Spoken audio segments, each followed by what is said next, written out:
Today's true story from the Bible comes from Genesis chapters 13 through 14. This is Abram. God called Abram to leave his country and his people and travel to a land God would show him. God promised he would make Abram into a great nation, and he would make Abram's name great. And one day, the whole world would be blessed by Abram's family. Abram obeyed God and left his home. He took his wife and all of their possessions. He also took his nephew Lot.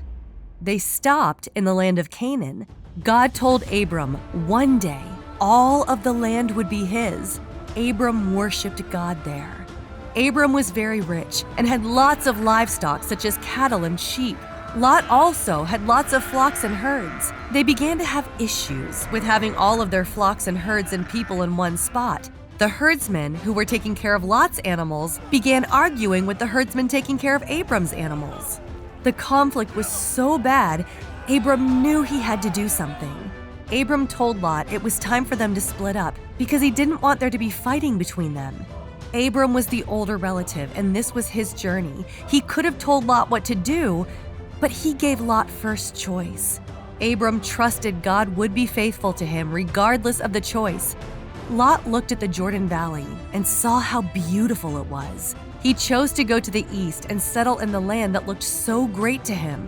The problem was, this wasn't part of the land God had chosen for their family, and it was very close to the city of Sodom, which was known for its wickedness. Lot wasn't concerned about those things. He wanted the land that would benefit him the most.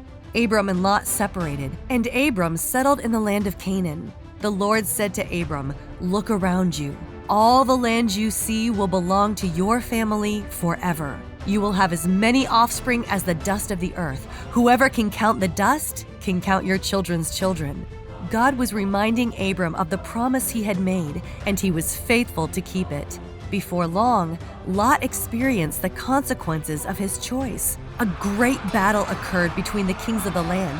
In the midst of the battle, Lot was taken captive along with all of his possessions. When Abram heard about this, he gathered his men and went after Lot. He defeated the enemy, rescued Lot, and brought him home. Trusting in God's faithfulness, Abram showed grace to Lot by seeking him out and rescuing him, even though it was Lot's own fault that he was captured.